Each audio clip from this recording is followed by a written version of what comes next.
क्या आप जानते हैं रावण की मृत्यु के बाद मंदोदरी का क्या हुआ था? क्यों मंदोदरी को अपने देवर विभीषण से विवाह करना पड़ा?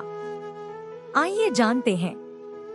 रामायण में मंदोदरी की पहचान लंकापति रावण की पत्नी के तौर पर बताई गई है। मंदोदरी का चरित्र रामायण में बेहद नैतिक दिखाया गया है। जब रावण सीता का हरण करके लंका ले आया था, तब मंदोदरी ने रावण को ऐसा करने से रोका था। मंदोदरी ने रावण को समझाया था कि इस तरह पराई स्त्री को अपहरण करके लाना अपराध है, लेकिन रावण नहीं माना और श्रीराम के हाथों उसकी मृत्यु हो गई। क्या आप जानते हैं रावण की मृत्यु के बाद मंदोदरी का क्या हुआ था? क्यों मंदोदरी को अपने देवर विभीषण से विवाह करना पड़ा? आइए जानते हैं। एक कथा के अनुसार लंका में दो ही लोग थे जो सीता हरण के खिलाफ थे, एक मंदोदरी और दूसरे विभीषण। राम और रावण के युद्ध में लंका से सिर्फ रावण के भाई विभीषण और मंदोदरी ही जिंदा बचे थे। रावण के मरने के बाद जब मंदोदरी विधवा हो गई, तब श्रीराम ने उन्हें बताया कि वह अभी भी लंका की महारानी है। सुचारू रूप से साम्राज्य को चलाने के लिए मंदोदरी को विभीषण से विवाह करने की सलाह दी गई, लेकिन मंदोदरी इसके लिए राजी नहीं हुई।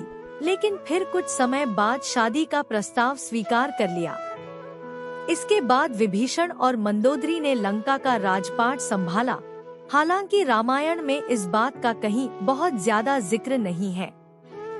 मृत्यु के बाद मंदोदरी का क्या हुआ? एक दूसरी मान्यता के अनुसार रावण की मृत्यु के बाद मंदोदरी ने विधवा का जीवन ही स्वीकार किया और आध्यात्म में डूब गई। मंदोदरी ने अपना आगे का जीवन धार्मिक प्रथाओं के लिए समर्पित कर दिया। मंदोदरी ने मजबूरी में की थी रावण से शादी। पौराणिक कथा के अनुसार एक बार रावण मंदोदरी के पिता मायासुर के महल में गया था। वहां मंदोदरी को देख रावण उस पर मोहित हो गया।